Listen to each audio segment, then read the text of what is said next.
ನನ್ನ ಒಡೆಯನೂ ರಕ್ಷಕನು ವಿಮೋಚಕನು ಅತಿ ಬೇಗನೆ ಬರಲಿರೋ ಮೊದಲಿಂಗನಾದ ಯೇಸು ಕ್ರಿಸ್ತನ ನಾಮದಲ್ಲಿ ಬಂದಿರುವಂಥ ನಿಮ್ಮೆಲ್ಲರಿಗೂ ಕೂಡ ವಂದನೆಗಳನ್ನು ತಿಳಿಸ್ತಾ ಇದ್ದೇನೆ.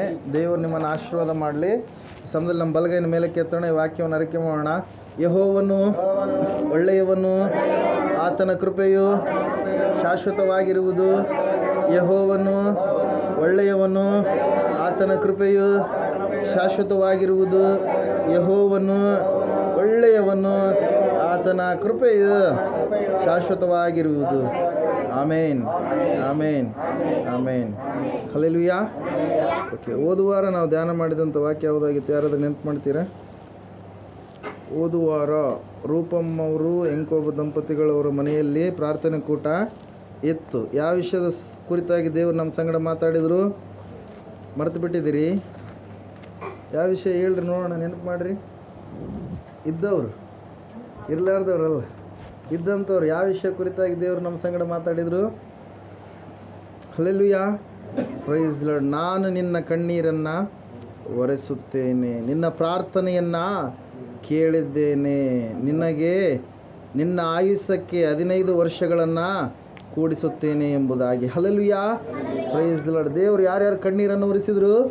ಗರ್ಭಫಲ ಇರಲಾರದ ಸ್ಥಿತಿಯಿಂದ, ಅನೇಕ ವೇದನೆ, ಸಂಕಟ, ಬಾಧೆಗಳಿಂದ ದೇವರನ್ನು ಹುಡುಕುತ್ತಾ ಬಂದಿರತಕ್ಕಂಥ, ಕಣ್ಣೀರಿನಿಂದ ಪ್ರಾರ್ಥನೆ ಮಾಡಿರ್ತಕ್ಕಂಥ ಹನ್ನಳನ್ನು ದೇವರು ಜ್ಞಾಪಕ ಮಾಡಿಕೊಂಡು ಹನ್ನಳ ಕಣ್ಣೀರನ್ನು ದೇವರು ಏನು ಮಾಡಿದ್ರಿ?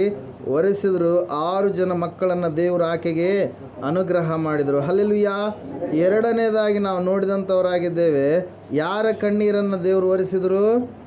ನಾಯಿನ್ ಎನ್ನುವಂಥ ವಿಧವೆಯ ಕಣ್ಣೀರನ್ನು ದೇವರು ಏನು ಮಾಡಿದ್ರಿ? ಒರೆಸಿದರು ಪ್ರಿಯರೇ. ಮೂರನೇದಾಗಿ ನಾವು ನೋಡಿದ್ವಿ, ಯಾರ ಕಣ್ಣೀರನ್ನು? ಹಿಜ್ಕೀಯನ ಕಣ್ಣೀರನ್ನು ದೇವರು ಒರೆಸಿ ಆತನಿಗಿರ್ತಕ್ಕಂಥ ಕ್ಯಾನ್ಸರ್ ಗಡ್ಡೆಯನ್ನು, ಆ ಒಂದು ಅನಾರೋಗ್ಯವನ್ನು ನೀಗಿಸಿ ಸಂಪೂರ್ಣವಾದಂಥ ಸ್ವಸ್ಥತೆಯನ್ನು ಆತನಿಗೆ ಅನುಗ್ರಹ ಮಾಡಿದರು. ಹಲ್ಲೆಲೂಯಾ. ಎಲ್ಲ ವಿಷಯಗಳು ಓದುವಾರ ನಾವು ನೋಡಿದ್ದೇವೆ. ಈ ಸಮಯದಲ್ಲಿ ಹೊಸದಾಗಿರ್ತಕ್ಕಂಥ ಸಂದೇಶದ ಕಡೆಗೆ ನಾವು ಹೋಗೋಣ. ದೇವರ ವಾಕ್ಯದಲ್ಲಿ ನಾವು ನೋಡ್ತಾ ಇದ್ದೇವೆ, ನಮ್ಮ ಅನುದಿನದ ಜೀವಿತದಲ್ಲಿ ಅಡುಗೆ ಮನೆಯ ವಿಷಯ ಇವತ್ತು ನಾವು ಮಾತಾಡೋದು. ಯಾವ ಮನೆ ಇದ್ರಿ? ಅಡುಗೆ ಮನೆ. ಅಡುಗೆ ಮನೆಯಲ್ಲಿ ಇದು ಇಲ್ಲ ಅಂದ್ರಪ್ಪ ಅಂದರೆ ಏನಾಗಲ್ಲ, ಅಡುಗೆ ಎನ್ನುವಂಥದ್ದು ರುಚಿಯಾಗೋದಕ್ಕೆ ಸಾಧ್ಯನೇ ಇಲ್ಲ. ಹಲ್ಲೆಲೂಯಾ. ಕೆಲವೊಂದು ಕಡೆ ಉಪ್ಪು ಇರಲಾರ್ದೆ ಹೋದರೆ, ಖಾರ ಜಾಸ್ತಿ ಆದರೆ ಏನಾಗುತ್ತೆ? ಜನರು ಬೈಕೊಂತಾರೆ. ಮಾತಾಡಬೇಡ್ರಿ ನೀವು ದಯವಿಟ್ಟು. ಹಲ್ಲೆಲೂಯಾ. ಖಾರ ಹೆಚ್ಚಾದರೆ, ಖಾರ ಕಡಿಮೆ ಆದರೆ ಏನಾಗ್ತಾರೆ? ಏನು ಅಷ್ಟು ಇದಾಗಲ್ಲ. ಆದರೆ ಉಪ್ಪು ಎನ್ನುವಂಥದ್ದು ಕಡಿಮೆ ಆದರೆ ಏನಾಗುತ್ತೆ ರೀ? ಇಡೀ ಅಡುಗೆ ಎನ್ನುವಂಥದ್ದು ಏನಾಗುತ್ತೆ? ಕೆಟ್ಟು ಹೋದಂಥ ಸ್ಥಿತಿಗೆ ಆಗುತ್ತೆ, ಸಪ್ಪಗಾದಂಥ ಒಂದು ಸ್ಥಿತಿಗೆ ಆಗುತ್ತೆ, ರುಚಿ ಎನ್ನುವಂಥದ್ದು ಬರಲಾರ್ದಂಥ ಒಂದು ಸ್ಥಿತಿಗೆ ಆಗಿಬಿಡುತ್ತೆ ಪ್ರಿಯರೇ. ಅದರ ಸಲುವಾಗಿ ಯೇಸು ಸ್ವಾಮಿ ಅವರು ಹೇಳ್ತಾ ಇದ್ದಾರೆ, ನೀವು ಭೂಮಿಗೆ ಉಪ್ಪಾಗಿದ್ದೀರಿ ಅಂತೇಳಿ. ಏನಾಗಿದ್ದೀರಿ ನೀವು? ಭೂಮಿಗೆ ಉಪ್ಪಾಗಿದ್ದೀರಿ. ನೀವು ಅಂದರೆ ಯಾರು? ದೇವರನ್ನು ನಂಬಿದಂಥ ಮಕ್ಕಳು. ನೀವು ಭೂಮಿಗೆ ಏನಾಗಿದ್ದೀರಿ? ಉಪ್ಪಾಗಿದ್ದೀರಿ. ಉಪ್ಪು ಸಪ್ಪಗಾದರೆ ಅದಕ್ಕೆ ಇನ್ನಾತರಿಂದ ರುಚಿ ಬಂದೀತು. ಜನರು ಅದನ್ನು ತೆಗೆದು ಹಾಕಿ ತುಳಿಯುವುದಕ್ಕೆ ಅದು ಯೋಗ್ಯವೇ ಹೊರತು ಮತ್ತಾವ ಕೆಲಸಕ್ಕೂ ಬರುವುದಿಲ್ಲ. ಮತ್ತಾಯನ ಬರೆದ ಸುವಾರ್ತೆ 5ನೇ ಅಧ್ಯಾಯ 13ನೇ ವಚನದಲ್ಲಿ ಈ ವಾಕ್ಯವನ್ನು ನಾವು ನೋಡ್ತಾ ಇದ್ದೇವೆ. ಪ್ರಸಂಗ ಪರ್ವತದ ಮೇಲೆ ದೇವರು ಮಾಡಿರ್ತಕ್ಕಂಥ ಈ ಪ್ರಸಂಗದಲ್ಲಿ ಅದ್ಭುತವಾಗಿ ಸ್ವಾಮಿಯವರು ಹೇಳ್ತಾ ಇದ್ದಾರೆ ಒಂದು ಮಾತು. ಏನಂತೇಳಿ? ನೀವು ಭೂಮಿಗೆ ಉಪ್ಪು. ಏನಾಗಿದ್ದೀರಿ? ಉಪ್ಪಾಗಿದ್ದೀರಿ. ಉಪ್ಪಿನ ರುಚಿ ಉಳ್ಳಂಥ ಜೀವಿತ ನಿಮ್ಮದು ಆಗಬೇಕು. ಉಪ್ಪು ಎನ್ನುವಂಥದ್ದು ಅದರ ಗುಣಲಕ್ಷಣಗಳನ್ನು ನಾವು ನೋಡುವಾಗ 2 ಅಂಶಗಳನ್ನು ನಾವು ನೋಡ್ತೀವಿ ಪ್ರಿಯರೇ. ಹುಣಸೆ ಚಟ್ನಿ ಕುಟ್ಟುವಂಥ ಕಾಲ ಇದೆ, ಹೌದಿಲ್ರಿ? ಹುಣಸೆ ಚಟ್ನಿ ಎಲ್ಲರೂ ನೀವು 1 ಮಣ, 2 ಮಣ, 3 ಮಣ, ಅನೇಕ ಜನರಿದ್ದರೆ 4-5 ಮಣಗಳು ಕೂಡ ಏನು ಮಾಡ್ತಾರೆ? ಮನೆಯಲ್ಲಿ ಹುಣಸೆ ಚಟ್ನಿಯನ್ನು ಕುಟ್ಟಿಸ್ತಾರೆ. ಕುಟ್ಟಿಸುವಂಥ ಸಮಯದಲ್ಲಿ ಏನು ಮಾಡ್ತಾರೆ? ಉಪ್ಪು ಇರಲಾರ್ದು ಹಂಗೆ ಇದು ಮಾಡ್ತಾರಾ? ಏನು ಮಾಡ್ತಾರೆ? ಉಪ್ಪನ್ನು ಹಾಕ್ತಾರೆ. ಯಾಕೆ ಹಾಕ್ತಾರೆ ಉಪ್ಪನ್ನು? ಹುಳಿಯನ್ನು ಕೊಲ್ಲುತ್ತೆ ಅಂಥೇಳಿ ಒಂದು. ಎರಡನೇದಾಗಿ ಯಾಕೆ ಹಾಕ್ತಾರೆ? ಅದು ಕೆಡಬಾರದು ಅಂಥೇಳಿ. ಎದಕ್ಕೆ ಹಾಕ್ತಾರೆ? ಕೆಡಬಾರ್ದು. ಉಪ್ಪಿನ ಗುಣ ಏನ್ರಿ? ಉಪ್ಪು ಎಲ್ಲಿರುತ್ತೋ ಆ ಒಂದು ಸ್ಥಳದಲ್ಲಿ ಕೆಡಲಾರದ ಹಾಗೆ ಅದು ಏನು ಮಾಡುತ್ತೆ? ನೋಡಿಕೊಳ್ಳುತ್ತೆ ಪ್ರಿಯರೇ. ಯಾವುದು? ಉಪ್ಪು ಎನ್ನುವಂಥದ್ದು. ದೇವರ ಮಕ್ಕಳಾಗಿರ್ತಕ್ಕಂಥ ನೀವು ಕೂಡ ಕೆಡಲಾರದ ಗುಣವುಳ್ಳವರಾಗಿ ಜೀವಿಸಬೇಕು. ಸತ್ಯವೇದ ಹೇಳ್ತಾ ಇದೆ ಸ್ಪಷ್ಟವಾಗಿ, ಉಪ್ಪು ಎನ್ನುವಂಥದ್ದು ಬಹಳ ಮುಖ್ಯ. ಉಪ್ಪು ಇರಲಾರ್ದೆ ಅಡುಗೆ ರುಚಿ ಎನ್ನುವಂಥದ್ದು ಬರೋದಕ್ಕೆ ಸಾಧ್ಯವಿಲ್ಲ. ಉಪ್ಪು ಇದ್ದರೆ ಅಡುಗೆ ಎನ್ನುವಂಥದ್ದು ಏನಾಗಲ್ಲ, ಕೆಡುವುದಿಲ್ಲ. ಅದೇ ರೀತಿಯಾಗಿ ದೇವರ ಮಕ್ಕಳಾದ ನೀವು ಈ ಲೋಕದಲ್ಲಿ ಜೀವಿಸುವಾಗ, ಭೂಮಿಗೆ ನೀವು ಉಪ್ಪಾಗಿರುವಾಗ, ಲೋಕವು ಕೆಡುಕನ ಕೈಯಲ್ಲಿ ಸಿಕ್ಕಿಬಿದ್ದಾಗಲೂ ಕೂಡ ದೇವರು ಇದನ್ನು ನಾಶ ಮಾಡಲಾರದೆ ಹಂಗೆ ಉಳಿಸಿದ್ದಾರೆ. ಕಾರಣ ಏನ್ರಿ? ಕಾರಣ ಏನು? ದೇವರ ಮಕ್ಕಳಾದ ನೀವು ಇದ್ದೀರಿ. ನಿಮ್ಮ ಸಂಗಡ ಅವರ ಸಂಗಡ ನೀವು ಕೂಡ ಏನಾಗಬಾರ್ದು, ನಾಶವಾಗಬಾರ್ದು ಅಂತೇಳಿ ದೇವರು ಸಹನೆಯಿಂದ ತಾಳಿಕೊಳ್ತಾ ಇದ್ದಾರೆ. ಕಾರಣ ಒಂದೇ, ನೀವು ಏನಾಗಿದ್ದೀರಿ? ಉಪ್ಪಾಗಿದ್ದೀರಿ. ಹಲ್ಲೆಲೂಯಾ. ದೇವರ ವಾಕ್ಯದಲ್ಲಿ ನಾವು ನೋಡ್ತಾ ಇದ್ದೇವೆ, ಸತ್ಯವೇದ ಹೇಳ್ತಾ ಇದೆ ಸ್ಪಷ್ಟವಾಗಿ ಪ್ರಿಯರೇ, ಏನಂತ ಹೇಳಂದ್ರೆ, ಆ ಉಪ್ಪಿನ ಗುಣವುಳ್ಳಂಥವರನ್ನು ದೇವರು ಏನಂತ ಕರಿತಾ ಇದ್ದಾರೆ? ಭಕ್ತರು. ಯಾರ ಭಕ್ತರು? ಸೃಷ್ಟಿಕರ್ತನಾದ ದೇವರನ್ನು ಆರಾಧನೆ ಮಾಡುವಂಥ ಭಕ್ತರು. ಹೀಗೆ ಒಂದು ಪಟ್ಟಣ ಇತ್ತು ಪ್ರಿಯರೇ. ಆದಿಕಾಂಡ ಪುಸ್ತಕ 19ನೇ ಅಧ್ಯಾಯದಲ್ಲಿ ನಾವು ನೋಡ್ತಾ ಇದ್ದೇವೆ. ಆ ಪಟ್ಟಣ ಬಹಳ ಕೆಟ್ಟು ಹೋಗಿರ್ತಕ್ಕಂಥ ಪಟ್ಟಣ. ಅಲ್ಲಿರ್ತಕ್ಕಂಥ ಎಲ್ಲ ಜನರು ದೇವರಿಗೆ ಅಸಹ್ಯವಾದಂಥ ಹೇಯವಾದಂಥ ಕೃತ್ಯಗಳನ್ನು ಮಾಡುವಂಥ ಜನರಾಗಿದ್ದರು. ವಿಗ್ರಹಾರಾಧಿಕರು, ಮಾಟ ಮಂತ್ರಗಳನ್ನು ಮಾಡುವಂಥವರು, ಲೋಕದ ಆಚಾರ ಸಂಪ್ರದಾಯ ಪದ್ಧತಿಗಳನ್ನು ಮಾಡುವಂಥವರು, ಗಂಡು ಮಕ್ಕಳನ್ನೇ ಮದುವೆ ಮಾಡಿಕೊಳ್ಳುವಂಥ ಸ್ಥಿತಿ, ಹೆಣ್ಮಕ್ಳನ್ನೇ ಮದುವೆ ಮಾಡಿಕೊಳ್ಳುವಂಥ ಕೆಟ್ಟ ಸ್ಥಿತಿ ಆ ಒಂದು ಪಟ್ಟಣದವರು ಮಾಡ್ತಾ ಇದ್ದರು ಪ್ರಿಯರೇ. ಅಲ್ಲಿ ನಾವು ನೋಡ್ತಾ ಇದ್ದೇವೆ, ಆ ಪಟ್ಟಣದವರು ದೈವ ವಿರೋಧಿಗಳಾಗಿದ್ದರು. ದೇವರಿಗೆ ವಿರೋಧ ಉಳ್ಳವರಾಗಿ ಜೀವಿಸ್ತಾ ಇದ್ದರು, ನಡೆದುಕೊಳ್ತಾ ಇದ್ದರು. ಆದರೆ ಆ ಪಟ್ಟಣದಲ್ಲಿಯೇ ದೇವರನ್ನು ಹುಡುಕುವಂಥ ಒಬ್ಬ ವ್ಯಕ್ತಿ ಜೀವಿಸ್ತಾ ಇದ್ದ. ಆತನ ಹೆಸರೇನು? ಲೋಟನು ಎಂಬುದಾಗಿ. ಹಲ್ಲೆಲೂಯಾ. ಆ ವ್ಯಕ್ತಿ ಸೃಷ್ಟಿಕರ್ತನಾದ ದೇವರನ್ನು ಆರಾಧನೆ ಮಾಡುವಂಥ ವ್ಯಕ್ತಿಯಾದ ಕಾರಣಕ್ಕಾಗಿ ಸತ್ಯವೇದ ಹೇಳ್ತಾ ಇದೆ, ಆ ಪಟ್ಟಣ ನಾಶ ಮಾಡಲಾರ್ದ ಹಾಗೆ ದೇವರು ಹಂಗೆ ತಡ್ಕೊಂತ ಬಂದಿದ್ದಾನೆ ಪ್ರಿಯರೇ. ಹಲ್ಲೆಲೂಯಾ. ದೇವರ ವಾಕ್ಯದಲ್ಲಿ ನಾವು ನೋಡ್ತಾ ಇದ್ದೇವೆ, ಸತ್ಯವೇದ ಹೇಳ್ತಾ ಇದೆ ಸ್ಪಷ್ಟವಾಗಿ, ಯಾವಾಗ ಆ ಪಟ್ಟಣದ ಜನರ ಆ ಒಂದು ದುರಾಚಾರಗಳು, ಪಾಪದ ಕಾರ್ಯಗಳು ಇನ್ನೂ ಹೆಚ್ಚಾಗುತ್ತಾ ಬಂದು ದೇವರು ತಾನೇ ಇಳಿದು ಬಂದು ಏನು ಮಾಡಿದ್ದಾರೆ? ಅದನ್ನು ನಾಶ ಮಾಡಬೇಕಂತೇಳಿ ಅಂದುಕೊಂಡ ಪ್ರಿಯರೇ. ಆ ಸಮಯದಲ್ಲಿ ಅಬ್ರಹಾಮನು ಪ್ರಾರ್ಥನೆ ಮಾಡ್ತಾನೆ, ದೇವರೇ, ಆ ಪಟ್ಟಣದಲ್ಲಿ 50 ಜನ ನೀತಿವಂತರು ನಿನ್ನನ್ನು ಆರಾಧಿಸುವಂಥವ್ರು ಇದ್ರೆ ನೀನೇನು ಮಾಡಿ ಆ ಪಟ್ಟಣವನ್ನು ಉಳಿಸ್ತೀಯನಪ್ಪ ಅಂತೇಳಿ. ಹಲ್ಲೆಲೂಯಾ. 50 ಜನ ಇಲ್ಲ, 45 ಜನ ಇಲ್ಲ, 40 ಜನ ಇಲ್ಲ, 30 ಇಲ್ಲ, 20 ಇಲ್ಲ, ಕೊನೆಗೆ 10 ಜನಕ್ಕೆ ಬರ್ತಾನೆ. 10 ಜನರು ಕೂಡ ಅಲ್ಲಿ ಇಲ್ಲ ಪ್ರಿಯರೇ. ಎಲ್ಲರೂ ಕೆಟ್ಟು ಹೋದವರೇ, ಹೇಯ ಕೃತ್ಯಗಳನ್ನು ಮಾಡುವಂಥವರಿಗೆ, ದೇವರಿಗೆ ವಿರೋಧವಾದಂಥ ಕಾರ್ಯಗಳನ್ನು ಮಾಡುವಂಥವರೇ. ಹಲ್ಲೆಲೂಯಾ. ಅದ್ರ ಸಲುವಾಗಿ ವಾಕ್ಯದಲ್ಲಿ ನಾವು ನೋಡ್ತಾ ಇದ್ದೇವೆ, ಆ ಪಟ್ಟಣ ದೇವರು ನಾಶ ಮಾಡಬೇಕಂದ್ರೆ ಅಡ್ಡಿಯಾಗಿ ಯಾರಿದ್ದಾರೆ? ಲೋಟನಿದ್ದಾನೆ. ಅದರ ಸಲುವಾಗಿ ದೇವರು ಏನು ಮಾಡಿದರು? ಒಂದು ಪ್ಲ್ಯಾನನ್ನು ಮಾಡಿದರು. ದೂತರನ್ನು ಕಳುಹಿಸಿ ಏನಂತ ಹೇಳ್ತಾ ಇದ್ದಾರೆ? ಲೋಟನೇ, ಬೇಗನೆ ನೀನು ಈ ಒಂದು ಪ್ರಾಂತ್ಯವನ್ನು ಬಿಟ್ಟು ಹೊರಟು ಹೋಗು, ಹೊರಗಡೆ ನೀನು ಹೋಗು. ಹೊರಗಡೆ ಹೋದ ಮೇಲೆ ಏನಾಗುತ್ತೆ? ಈ ಪಟ್ಟಣ ನಾಶವಾಗಲಿಕ್ಕಿದೆ. ಆಕಾಶದಿಂದ ಅಗ್ನಿ ಗಂಧಕಗಳು ಬೀಳಲಿಕ್ಕಿದ್ದಾವೆ. ಈ ಪಟ್ಟಣವೆಲ್ಲ ಬೆಂಕಿ ಹಚ್ಚಿ ಉರಿದು ಲಯವಾಗಲಿಕ್ಕಿದೆ. ಇದರಲ್ಲಿರುವಂಥವ್ರು ಯಾರು ಕೂಡ ಉಳಿಯುವ ಹಾಗೆ ಕಾಣುವುದಿಲ್ಲ. ಹಲ್ಲೆಲೂಯಾ. ದೇವರ ವಾಕ್ಯದಲ್ಲಿ ನಾವು ನೋಡ್ತಾ ಇದ್ದೇವೆ, ಸತ್ಯವೇದ ಹೇಳ್ತಾ ಇದೆ, ಲೋಟನು ಯಾವಾಗ ಆ ಒಂದು ಸೊದೋಮ ಗೊಮೋರದಲ್ಲಿ ಇದ್ನೋ ಅಲ್ಲಿಯವರೆಗೆ ಆ ಪಟ್ಟಣದ ಜನರು ಏನಾಗಿದ್ದರು? ಸೇಫ್ ಆಗಿದ್ದರು ಪ್ರಿಯರೇ. ಅದರಂಗೆ ಈ ಭೂಮಿ ಮೇಲೆ ದೇವರು ನಂಬಿದ ಮಕ್ಕಳು ಎಲ್ಲಿವರೆಗೆ ಇರ್ತಾರೋ ಅಲ್ಲಿವರೆಗೆ ಭೂಮಿಯನ್ನು ದೇವ್ರು ಏನು ಮಾಡಲ್ಲ? ನಾಶನ ಮಾಡಲ್ಲ ಪ್ರಿಯರೇ. ದೇವ್ರು ಏನು ಮಾಡ್ತಾರೆ? ರಕ್ಷಣೆ ಮಾಡ್ತಾ ಇದ್ದಾರೆ. ಕಾರಣ ಒಂದೇ, ಭೂಮಿಗೆ ಉಪ್ಪಾಗಿರ್ತಕ್ಕಂಥ ನೀವು, ದೇವ್ರ ಮಕ್ಕಳಾಗಿರ್ತಕ್ಕಂಥ ನೀವು ಭೂಮಿ ಮೇಲೆ ಜೀವಿಸ್ತಾ ಇದ್ದಾರೆ. ಅದರ ಸಲುವಾಗಿ ನಾವು ನೋಡ್ತಾ ಇದ್ದೇವೆ ಯಾವ ರೀತಿಯಾಗಿ ದೇವರು ತ್ವರೆಯಾಗಿ ದೂತರನ್ನು ಕಳುಹಿಸಿ ಅವರನ್ನು ಹೊರಗಡೆ ಕರಕೊಂಡು ಬಂದ ಮೇಲೆ ಆಕಾಶದಿಂದ ಅಗ್ನಿ ಗಂಧಕಗಳು ಬಿದ್ದು ಪ್ರಿಯರೇ. ನಮಗೆ ಸುಲಭವಾಗಿ ಹೇಳ್ಬೇಕಂದ್ರೆ ಸಿಡಿಲ್ ಅಂತ ಹೇಳ್ತೀವಲ್ಲ, ಸಿಡಿಲ್ ಇಲ್ಲಿ ಬಿದ್ರಪ್ಪ ಅಂದ್ರೆ ಏನಾಗ್ತೀವಿ? ಅಲ್ಲೇ ನಾವು ಹಂಗೆ ಬೇಸ್ ಚೆನ್ನಾಗಿರ್ತೀವ, ಏನಾಗ್ತೀವಿ ರೀ? ಸುಟ್ಟೋಗ್ಬಿಡ್ತೀವಿ, ಸತ್ತೋಗ್ಬಿಡ್ತೀವಿ. ಜೀವ ಎನ್ನುವಂಥದ್ದು ಇರಲ್ಲ. ಅಂಥವು ಎಷ್ಟೋ ಸಿಡಿಲುಗಳು ಏನದು ಆ ಪಟ್ಟಣದ ಮೇಲೆ ಬಿದ್ದು ಅಲ್ಲಿರ್ತಕ್ಕಂಥ ಎಲ್ಲ ಜನರು ಏನಾದ್ರು ರೀ ನಾಶವಾದ್ರು. ಯಾವಾಗ? ಲೋಟನು ಆ ಪಟ್ಟಣದಿಂದ ಹೊರಗಡೆ ಬಂದಾಗ, ಯಾವಾಗ ದೇವರು ನಂಬಿದಂಥ ಮಗ ಆ ಪಟ್ಟಣವನ್ನು ಬಿಟ್ಟು ಹೊರಗಡೆ ದೇವದೂತರ ಕಳುಹಿಸಿದಾಗ ಆ ಪಟ್ಟಣದ ಮೇಲೆ ಏನು ಬಂತ್ರಿ? ದೇವರ ಉಗ್ರ ಕೋಪ ಬಂತು. ಅದರಂಗೆ ದೇವ್ರು ಏನು ಮಾಡ್ತಾರೆ ಅಂದರೆ ಅಂತ್ಯಕಾಲದಲ್ಲಿ ಈ ಲೋಕಕ್ಕೆ ದೂತರನ್ನು ಕಳಿಸ್ತಾರೆ. ಯಾರನ್ನು ಕಳಿಸ್ತಾರೆ? ದೇವದೂತರು. ಅವರಿಗೆ 6 ರೆಕ್ಕೆಗಳಿರ್ತವೆ. ಹೆಂಗಿರ್ತವೆ? 6 ರೆಕ್ಕೆಗಳಿರ್ತವೆ. ಅವರು ಆತ್ಮಜೀವಿಗಳು. ಅವರಿಗೆ ಕಣ್ಣಿಗೆ ಕಾಣಲಾರ್ದಂಥ ವ್ಯಕ್ತಿಗಳವರು. ಆತ್ಮ ಅಂದ್ರೆ ಏನು ರೀ? ಕಣ್ಣಿಗೆ ಕಾಣಲಾರದ್ದು. Hallelujah, praise lord. ಈ ಸಮಯದಲ್ಲಿ ಮೆದುಳು ಐತಿ, ಮೆದುಳು ನಮಗೆ ಕಣ್ಣಿಗೆ ಕಾಣಿಸ್ತಾ ಇದೆನಾ? ಎಲ್ಲೈತಿ? ಒಳಗಡೆ ಇದೆ ಮೆದುಳು. ಹಲ್ಲೆಲೂಯಾ.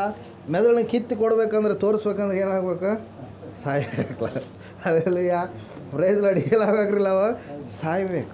ಅದರಂಗೆ ಆತ್ಮದಲ್ಲಿರುವಂಥವರ ಸ್ಥಿತಿ ಹೆಂಗಿರುತ್ತಂದರೆ, ಗಾಳಿಯನ್ನು ನಾವು ನೋಡೋದಿಲ್ಲ, ಆದರೆ ಗಾಳಿಯನ್ನು ನಾವು ಅನುಭವಿಸ್ತೀವಿ. ಗಾಳಿ ಶಬ್ದ, ಗಿಡಗಳ ಶಬ್ದ ಆದಾಗ ಗಾಳಿ ಬಂತು ಎಂಬುದಾಗಿ ನಾವು ಅಂತೀವಿ, ಮಾತಾಡ್ತೀವಿ. ಅದರಂಗೆ ಆತ್ಮದಲ್ಲಿ ಹುಟ್ಟಿದಂಥವ್ರ ಸ್ಥಿತಿ ಕೂಡ ಹಂಗೆ ಇರುತ್ತೆ. ನಿಕೋದೇಮನಿಗೆ ಯೇಸು ಸ್ವಾಮಿಯವರು ಹೇಳುವಂಥ ಮಾತು ಯೋಹನ ಬರೆದ ಸುವಾರ್ತೆ 3ನೇ ಅಧ್ಯಾಯದಲ್ಲಿ ಇರುತ್ತೆ. ಇಲ್ಲಿ ನಾವು ನೋಡ್ತಾ ಇದ್ದೇವೆ, ನೀನು ಉಪ್ಪಾಗಿ ಇರುವಂಥ ಸ್ಥಿತಿ ಉಳ್ಳವನಾಗಿದ್ದರೆ, ದೇವರ ವಾಕ್ಯ ಹೇಳ್ತಾ ಇದೆ ಏನಂತೆ, ನೀನು ಹೆಂಗಿರ್ತೀಯಾ?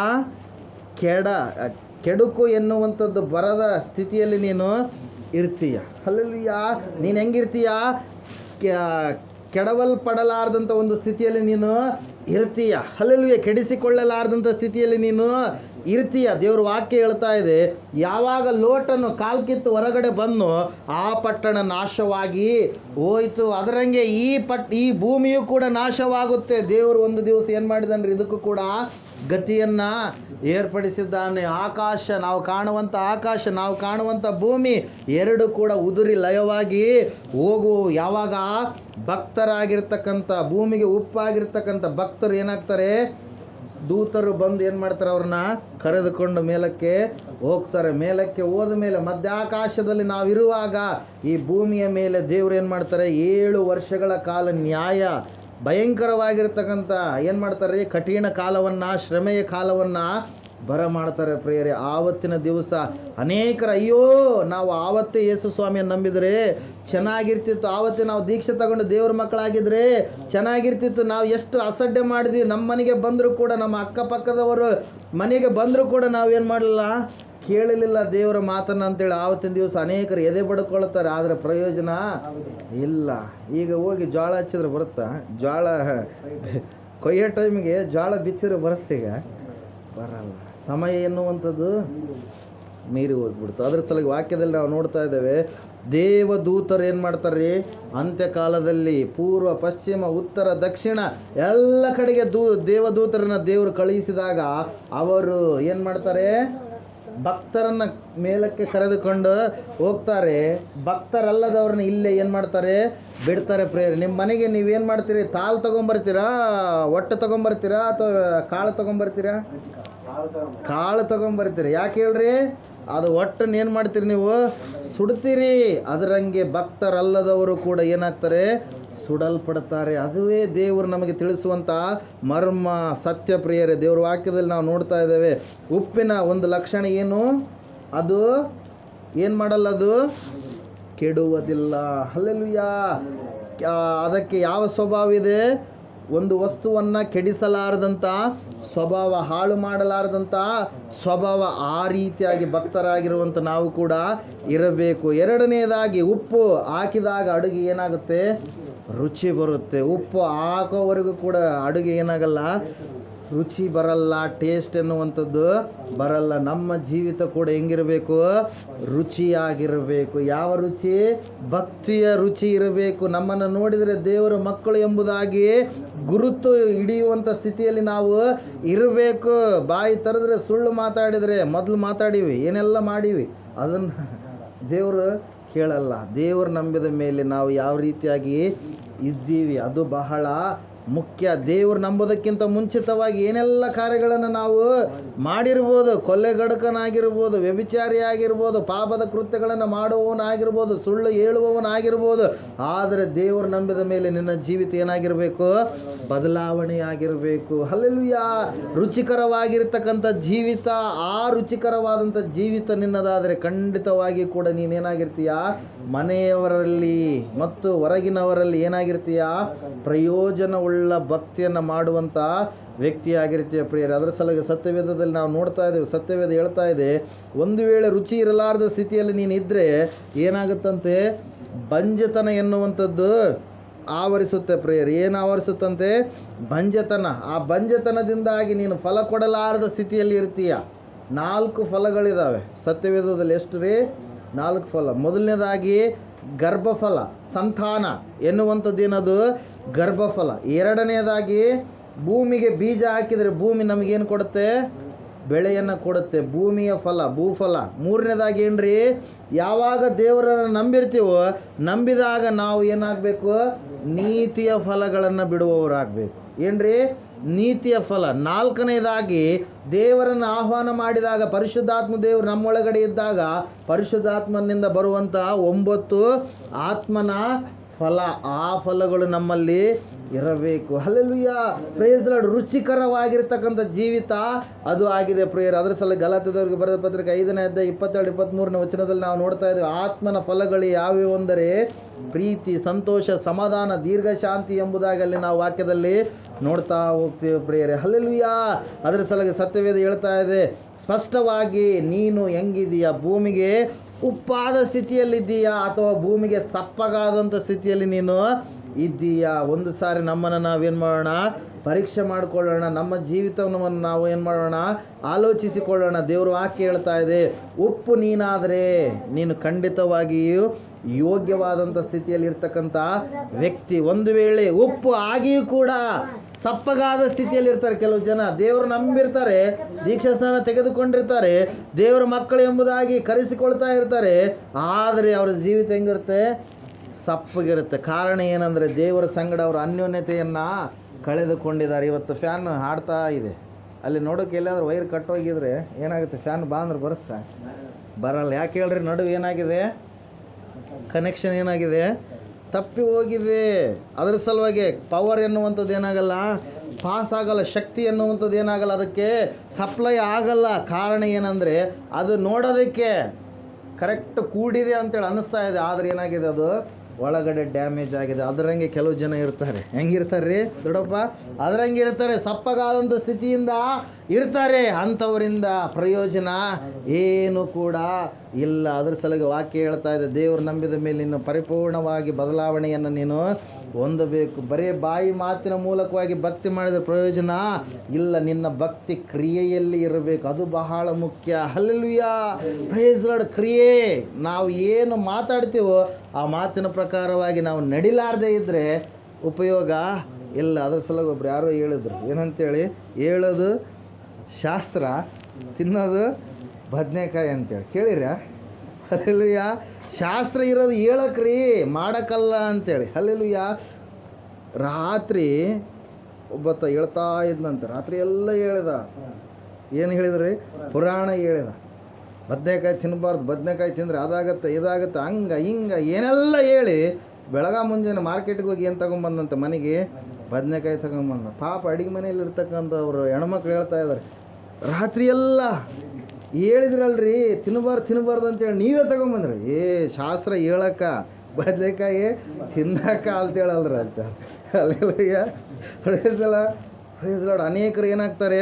ಬಾಯಿ ಮಾತಿನಲ್ಲಿ ಭಕ್ತಿ ತೋರಿಸ್ತಾರೆ, ಆದರೆ ಅವ್ರು ನಡಿಬೇಕಾದ್ರೆ ನಡೆಯಲ್ಲ. ಅನೇಕರು ದೇವರೇನು ಕಷ್ಟವಾಗಿರುವಂಥದ್ದೇನು ಕೊಟ್ಟಿಲ್ಲ ನಮಗೆ. ಹಲ್ಲೆಲೂಯಾ. ಸುಲಭ, ಆದರೆ ಸುಲಭವಾಗಿರುವಂಥದ್ದನ್ನು ನಾವೇನು ಮಾಡ್ತಾ ಇಲ್ಲ? ತಿಳಿದುಕೊಳ್ತಾ ಇಲ್ಲ, ತಾತ್ಸಾರ ಮಾಡ್ತಾ ಇದ್ದೇವೆ. ಯಾಕಂದರೆ ಇಂದಿನ ಪಾಪಗಳು ನಮಗೆ ಹಿಂದೆ ಮಾಡಿರ್ತಕ್ಕಂಥ ಕೆಟ್ಟ ಕಾರ್ಯಗಳು, ದೇವರಿಂದ ದೂರವಾಗಿರ್ತಕ್ಕಂಥ ಮಾರ್ಗ, ಆ ಮಾರ್ಗದಲ್ಲಿ ನಡೆದು ಅದಕ್ಕೇನಾಗ್ಬಿಟ್ಟಿದ್ದೀವಿ? ಅಭ್ಯಾಸ ಆಗಿಬಿಟ್ಟಿವಿ. ಈ ಮಾರ್ಗದಲ್ಲಿ ಬರೋದಕ್ಕೆ ನಮಗೇನಾಗುತ್ತೆ? ಕಷ್ಟ ಅಂತೇಳಿ ಕೆಲವೊಬ್ಬರಿಗೆ ಅನಿಸುತ್ತೆ. ಆದರೆ ಇದರಷ್ಟು ಸುಲಭ ಮತ್ತೊಂದು ಯಾವುದು ಕೂಡ ಇಲ್ಲವೇ ಇಲ್ಲ ಪ್ರಿಯರೇ. Hallelujah, praise Lord. ಅದರ ಸಲುವಾಗಿ ವಾಕ್ಯದಲ್ಲಿ ನಾವು ನೋಡ್ತಾ ಇದ್ದೇವೆ, ಇವತ್ತು ನೀನು ಉಪ್ಪಾಗಿದ್ದೀಯಾ ಅಥವಾ ಸಪ್ಪಗಾದ ಉಪ್ಪಾಗಿದ್ದೀಯಾ? ನಿನ್ನನ್ನು ನೀನೇನು ಮಾಡು? ಪರೀಕ್ಷೆ ಮಾಡ್ಕೋ. ಪ್ರಾರ್ಥನೆ ಮಾಡಿಕೊಳ್ಳೋಣ. ಎಲ್ಲರೂ ಮೊಣಕಾಲೂರೋಣ.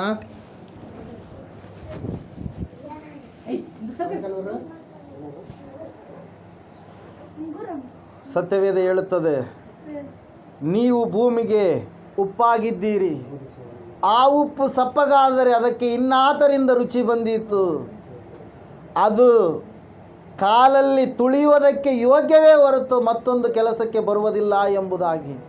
ಸಹೋದರ ಸಹೋದರಿಯೇ, ನೀನು ಉಪ್ಪಾಗಿದ್ದೀಯಾ ಅಥವಾ ಸಪ್ಪಗಾದ ಉಪ್ಪಾಗಿದ್ದೀಯಾ? ಉಪ್ಪಾದರೆ ನೀನು ಕೆಡಿಸಿಕೊಳ್ಳಲಾರದಂಥ ಸ್ವಭಾವವುಳ್ಳವನಾಗಿರ್ತೀಯ. ಅಷ್ಟು ಮಾತ್ರವಲ್ಲದೆ ಸತ್ಯವೇದ ಹೇಳ್ತಾ ಇದೆ ಸ್ಪಷ್ಟವಾಗಿ, ನೀನು ರುಚಿಯಾಗಿರ್ತಕ್ಕಂಥ ಜೀವಿತವನ್ನು ಉಳ್ಳವನಾಗಿರ್ತೀಯ. ಅದರ ಸಲುವಾಗಿ ವಾಕ್ಯದಲ್ಲಿ ನಾವು ನೋಡ್ತಾ ಇದ್ದೇವೆ ಪ್ರಿಯರೇ, ನೀನು ಉಪ್ಪಾಗಿದ್ದೀಯಾ ಅಥವಾ ಸಪ್ಪಗಾಗಿರ್ತಕ್ಕಂಥ ಸ್ಥಿತಿಯಲ್ಲಿದ್ದೀಯಾ? ನೀನು ಪರೀಕ್ಷೆ ಮಾಡಿಕೊ. ಪ್ರಾರ್ಥನೆ ಮಾಡಿಕೊಳ್ಳೋಣ. ಮಹೋನ್ನತನು ಮಹಾಪರಿಶುದ್ಧನಾದ ಮಹಾದೇವರೇ, ನಿಮಗೆ ಸ್ತೋತ್ರಗಳಯ್ಯ. ವಾಕ್ಯದ ಮೂಲಕವಾಗಿ ನನ್ನ ಸಂಗಡ, ನಮ್ಮೆಲ್ಲರ ಸಂಗಡ ನೀನು ಮಾತನಾಡಿದ್ದಕ್ಕಾಗಿ ಸ್ತೋತ್ರ. ಬಂದಿರತಕ್ಕಂಥ ಪ್ರತಿಯೊಬ್ಬರನ್ನು ಮುಟ್ಟಯ್ಯ, ತಾಕು ಸ್ವಾಮಿ. ವಿಶೇಷವಾಗಿ ಪ್ರಾರ್ಥನೆಗೋಸ್ಕರವಾಗಿ ಕರ್ತನೆ, ಸುವಾರ್ತೆಗೋಸ್ಕರವಾಗಿ ಕರ್ತನೆ ಸ್ವಾಮಿ ಸ್ಥಳಾವಕಾಶ ಮಾಡಿಕೊಟ್ಟಿರ್ತಕ್ಕಂಥ ಪಾರ್ವತಮ್ಮ ಊರಿನ ಬಳ್ಳಾರಪ್ಪ ದಂಪತಿಗಳನ್ನು, ಅವರ ತಂದೆ ತಾಯಿ, ಸಹೋದರಿಯರು, ಸಹೋದರರು, ಅವರ ಕುಟುಂಬ, ಮಕ್ಕಳು ಎಲ್ಲರನ್ನ ಆಶೀರ್ವಾದ ಮಾಡಪ್ಪ. ಬರುವಂಥ ಪ್ರತಿಫಲ ಇವರು ಹೊಂದಿಕೊಳ್ಳುವಂತೆ ಸಹಾಯ ಮಾಡಿ ನಡೆಸು. ಇವರಿಗೆ ಶುಭ ಉಂಟಾಗಲಿ, ಸಮಾಧಾನ ಉಂಟಾಗಲಿ. ನೀನು ಆಶೀರ್ವಾದದ ನಿಧಿಯಾಗುವಿ ಎನ್ನುವಂಥ ನಿನ್ನ ಮಾತು ಸಂಪೂರ್ಣವಾಗಿ ಇವರ ಜೀವಿತದಲ್ಲಿ ನೆರವೇರಿಸ. ಇವರು ಮಾಡುವಂಥ ಕೆಲಸ ಕಾರ್ಯಗಳಲ್ಲೆಲ್ಲ ಜಯವನ್ನು ಅನುಗ್ರಹ ಮಾಡು. ಬಂದಿರತಕ್ಕಂಥವರೆಲ್ಲರನ್ನ ಆಶೀರ್ವದಿಸಿ ಬಲಪಡಿಸಿ ನಡೆಸ್ತಾ ಬರಬೇಕೆಂಬುದಾಗಿ, ಸುಭಿಕ್ಷಿತೆ, ಸುರಕ್ಷಿತೆ, ಆರೋಗ್ಯ, ಆನಂದ, ಐಶ್ವರ್ಯದಿಂದ ಇವರನ್ನು ತುಂಬಿಸಬೇಕೆಂಬುದಾಗಿ ಬೇಡಿದೆಲ್ಲವನ್ನು ಯೇಸು ಕ್ರಿಸ್ತನ ನಾಮದಲ್ಲಿ ಪ್ರಾರ್ಥಿಸಿ ಅರ್ಪಿಸಿ ಹೊಂದಿದ್ದೇವೆ ಪರಮ ತಂದೆಯೇ, ಆಮೆನ್. ನಮ್ಮ ತಂದೆಯಾದ ದೇವರ ಶಾಶ್ವತವಾದ ಪ್ರೀತಿ, ಕುಮಾರನಾಗಿ ಬಂದಿರುವ ಯೇಸು ಕ್ರಿಸ್ತನ ಶಾಶ್ವತವಾದ ಕೃಪೆಯು, ಪರಿಶುದ್ಧಾತ್ಮ ದೇವರ ಶಾಶ್ವತವಾದ ಅನ್ಯೋನ್ಯತೆ ನಡೆಸುವಿಕೆ, ಅಲಂಕರಿಸುವಿಕೆಯು ಕೂಡಿ ಬಂದಿರತಕ್ಕಂಥ ಇವರ ಸಂಗಡಲು, ಸಕಲ ಸದ್ಭಕ್ತರ ಸಂಗಡಲು, ಪ್ರಪಂಚದಲ್ಲಿರತಕ್ಕಂಥ ಎಲ್ಲ ಮನುಷ್ಯರ ಸಂಗಡಲು ಸದಾಕಾಲ ನೆಲೆಯಾಗಿರಲಿ ಸ್ವಾಮಿ, ಆಮೆನ್. ಯೇಸು ರಕ್ತಕ್ಕೆ ಜಯ, ಸಕಲ ಪಾಪಗಳಲ್ಲಯ್ಯ. ಯೇಸು ರಕ್ತಕ್ಕೆ ಜಯ, ಸಕಲ ಪಾಪಗಳಲ್ಲಯ್ಯ. ಯೇಸು ಪ್ರಭು ರಕ್ತಕ್ಕೆ ಸಂಪೂರ್ಣ ವಿಜಯ, ಸಕಲ ಪಾಪಗಳಿಗೆ ಅನಂತಕಾಲ ನಾಶನ. Hallelujah, hallelujah, hallelujah. ಸ್ತೋತ್ರಂ, ಸ್ತೋತ್ರಂ, ಸ್ತೋತ್ರಂ. Amen, amen, amen. ಇಂಥ ಒಳ್ಳೆ ಸಮಯದಳು